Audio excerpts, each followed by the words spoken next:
Thanks for tuning into Harvey's Huddle. I'm your host, Jackson Harvey. We had a great week of conference championships. Some great games going on at least a great game in the NFC. The AFC is a little close towards the end, but nothing too crazy. As the Chiefs and the Tampa Bay Buccaneers both make it to the Super Bowl. Excited to see them play and excited for what's to come. We have this awesome time where usually the Pro Bowl's going on and we have some time to talk about the Super Bowl a little bit more. This is one of my favorite times of the year where we're just able to really focus on one game and hype it up as much as possible and hopefully get a lot of attention for it and a lot of really good insights into the game and into the two teams that are playing in the Super Bowl. With that being said, if you haven't listened to my other episode this week yet, we're going to be doing something this week where I want to go through the top 5 reasons, I think, or some of the reasons why each of these teams made the Super Bowl. What are some kind of distinct standouts to these teams and to the seasons that they've had. Both of these teams, of course, they have kind of different seasons, where the Chiefs are coming in as the number 1 seed. They won 14 games, only lost 2. And the Buccaneers are coming in as a 6th seed, and they've kind of been the roller coaster that nobody really expected, but everyone's glad to see they're in the Super Bowl. For the most part, at least. So, come with me. We'll go through. This episode's going to be the Buccaneers, and we'll do the other episode going over the Chiefs. So, let's go over the Buccaneers' road to the Super Bowl. Just as an honorable mention, I want to say that the Buccaneers really benefited from a Week 13 bye. Them and the Panthers had that bye because of COVID-related issues, but that bye really makes a difference, and they've been undefeated since that bye week, and I think it's played into their season and their success in the playoffs. You see, Green Bay, they had a Week 4 or Week 5 bye, and so they really had to fight for that week bye in the playoffs, whereas the Buccaneers pretty much had a bye in the last few weeks of the regular season, so they didn't need it as much. Very unique circumstances. Of course, that's nothing in the NFL's control, really, with that coming about because of COVID-related issues. Let's get to the actual list. I've got at number 5 for the road to the Super Bowl for Tampa Bay. I think their acquisition of Leonard Fournette was one of the most important acquisitions they could have made. Now, I believe that without this man, without Leonard Fournette, without the trade that they had, it was either a trade or the Jaguars released him. Anyways, Jags didn't really want him. He was kind of an issue in the locker room for a little bit during a couple of really bad losing seasons for the Jaguars. And Tampa Bay picks it up, and without Leonard Fournette, I don't think Tampa makes it out of Washington in the playoffs. I really don't. This man in the playoffs alone has had 48 attempts rushing the ball, 211 yards, and 2 touchdowns. That's just in the playoffs, just in the last 3 weeks against Washington, against New Orleans, and against the Packers. Let's look at his regular season stats. So in the regular season, he had 6 touchdowns, a good amount. He only had 97 attempts. He's gotten over half, or just about half, of the attempts that he had all regular season in the last 3 weeks. And he totaled in the regular season a whopping 367 yards rushing. This man, I followed him a lot. I'm a Jacksonville fan, so in his rookie year when we were in the AFC Championship game, he was just he was phenomenal in his rookie year. And of course, he's had injury issues. So I've talked with a few people who have some speculation that Tampa was kind of saving him for the playoffs, not wanting him to get injured during the regular season, which is definitely kind of an interesting thought. This is his first Super Bowl, and I think he's proving his worth to this Buccaneers offense and to the coaches and to Tom Brady as well. I mean, Tom Brady in a lot of his Super Bowl runs have had running backs that he was able to rely on, and a lot of the times they have been physical running backs, and Leonard Fournette is a very physical back. I think he seems so composed. In Jacksonville during all those losing seasons, he didn't seem happy. He didn't seem very pleased with the outcome. I mean, who would? But he didn't seem like he was being much of a teammate, and I was worried that was going to kind of tarnish his record a little bit with other teams. But he seems to have a different demeanor with these Buccaneers after being picked up, and maybe it's due to the fact that he had less than 100 carries, and he was active for all 16 games in the regular season. So he seems committed. He seems like he's had a little slice of humble pie, and he's been dominating. He's been called upon to really take the brunt of this rushing attack, and he's turned a rushing attack that I was very critical of during this regular season, and he's turned it into one of their biggest, not one of their biggest assets, but a great complement to this Tampa Bay passing attack.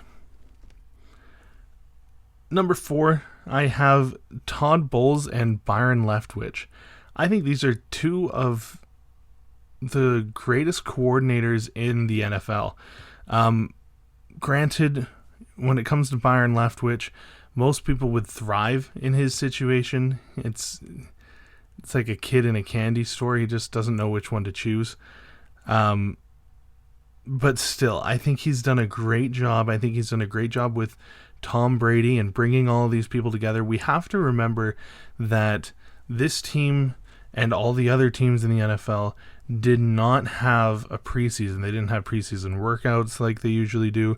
They didn't have training camps like they usually do.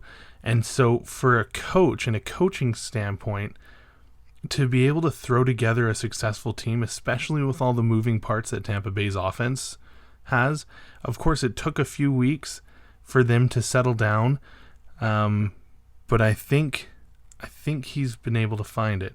This offense, of course, they have found their groove. Week 9, they lost to the Saints. They only scored 3 points in that game.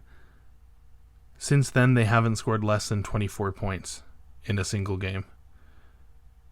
That's phenomenal to me. On the other end, you have Todd Bowles, and of course, you can say what you want about him as a head coach, but he has done a great job with his defense, and this defense has been a major focal point for this playoff run. And I think he's done a great job with the personnel he has had, and I just props to them. Props to those two. Of course, it helps a lot with descriptive representation in the NFL. It's really nice to see two really successful people of color who are coordinators. We haven't seen a lot of hirings as head coaches this past season. This past off season and this past coaching cycle so far. And that's been a big topic that's been talked about by a lot of people. But I think these two are very great coordinators, and they've been doing a great job in Tampa. And of course, if you listen to my end of season sort of predictions, I would have loved Byron Leftwich to go and coach somewhere. I think he's a great offensive coordinator, but he's also just a great man, and so is Todd Bowles. They're both great, and I think they have played a huge role in what this team and what the team's identity is with the passing game and with their defensive schemes and setups. Speaking of defense, at number 3, I have this Tampa defense. I don't think, and a lot of people have said this as well. This team doesn't get out of New Orleans without the defensive showing that they had. And if the old adage is true, that defense wins championships, the Chiefs really need to watch out, because this defense is stifling. They're tied for 4th in the NFL in sacks with 48. They're tied for 7th in interceptions with 15. They faced the least amount of rushing attempts with 358. And they allowed the least yards per rush with 3.6. The least rush yards total, 1,289. And the least rushing touchdowns, 10.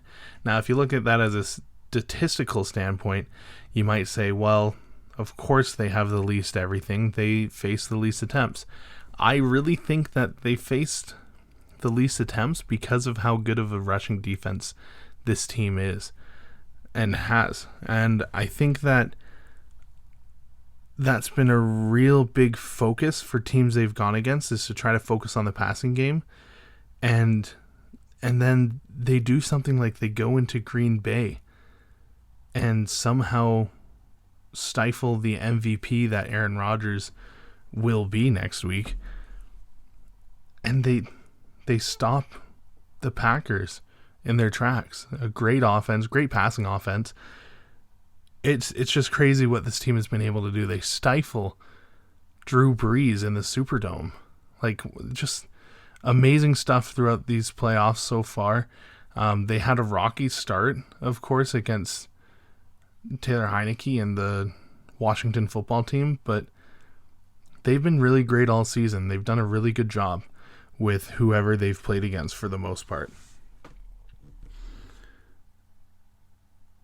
Teams have had success through the air on this defense, so it's kind of concerning with all the holes that they've had in the passing game going against a team like the Chiefs. We'll see how that goes out. I'll talk about that more next week when I give my prediction. In the playoffs, this Tampa Bay defense has only allowed 257 yards on 64 attempts with the rushing game. 4.02 yards per carry with that stat.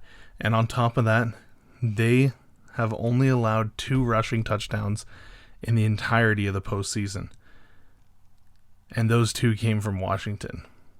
No rushing touchdowns against the New Orleans Saints, Alvin Kamara being one of the best running backs in the NFL, and no rushing touchdowns versus the Packers. So credits to them, kudos to them, kudos to Todd Bowles. As I mentioned before, they've done just a great job with the personnel and with the defensive schemes and with how they've come together as a team and really been able to complement this fantastic offense that they have. Next, let's talk about, I don't usually talk about front office stuff, but let's talk about the general manager for the Buccaneers, Jason Licht. Let's look at all the kind of off-season stuff that he did. He re-signed Jason Pierre-Paul, Shaquille Barrett. Well, he franchise-tagged Shaquille Barrett. And Ndamukong Suh, and offensive tackle Josh Wells. In the draft, they picked up Antoine Winfield Jr., the safety. Of course, he wasn't in the Packers game. He was hurt, but he's been stellar all season. And Tristan Wirfs, offensive tackle, who's been fantastic this season as well. Of course, they signed Tom Brady, and they traded for Gronk. He's really put together a really great team, and he's put together one of the best wide receiving core in the NFL. One of the most talented all around. It's been phenomenal to watch their growth and the way that he's brought together this team. Evans, of course, they've had him for a while, but he broke the Tampa Bay receiving touchdowns record this season. And Tom Brady, in his first season as a Buc, broke the passing touchdown record with 40 touchdowns in the regular season. And of course, general manager Licht, he brought in Antonio Brown, and I think a lot of that had to do with some influence from Tom Brady. Tom Brady's always been a fan of AB, but that was a huge move, and that was a really risky move because, when is it too much? When is it too much of a good thing? And I think he's done a great job in really bringing this team in, listening to his players, and being able to form a championship team, not only on offense, but as well as on defense. Look at those re-signings that he had last year. Jason Pierre-Paul, Shaquille Barrett, and Ndamukong Suh, those were all one-year deals. Of course, like I said, Barrett got the franchise tag, but Pierre-Paul only signed a one-year deal. Suh only signed a one-year deal. And they have been really fantastic in the playoffs so far. And, of course, number one, you're going to call it, and everyone's going to call it, and I think everyone would agree with this, that Tom Brady was one of the most important and the most important aspect of this Buccaneers playoff run. Not only Tom Brady, but the entire offensive scheme there. I wrote down Tom Brady and company. I really think that this team has been everything, and this offense has been a thing of chaotic beauty. They are everything that the Nets want to be right now. They have been able to really balance everything very well, and I think that has a lot to do with who Tom Brady is and how much of a veteran he is. He's able to spread the ball around so evenly and so well to all of these receivers, and Godwin, Mike Evans, Gronkowski, Antonio Brown. Even some of the lesser known receivers he's been able to get the ball to. So just big props to this offense. For a 43-year-old in the regular season, he threw 606 times with a 67.7% completion percentage. He threw for 4,776 yards and 40 touchdowns, like I said. In the playoffs, however, he's thrown for 860 yards, 7 touchdowns, 3 interceptions. Of course, all 3 of those came in the NFC Championship game.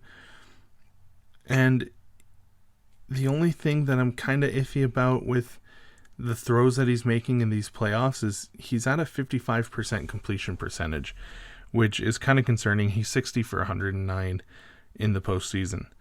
Not as accurate as you want to see Tom Brady being in the postseason, but he's been getting the job done. He's been throwing great touchdowns. He torched King all day in the NFC Championship. Poor guy. I'm sure he deleted all of his social media accounts and just stayed off of those Facebook and Twitter and Instagram for a little while. There were so many different memes going around, but really just an excellent leader for this type of offense. Tom Brady is who you really need to run this kind of scheme, and with this many, not egos, but talent, this much talent on a roster.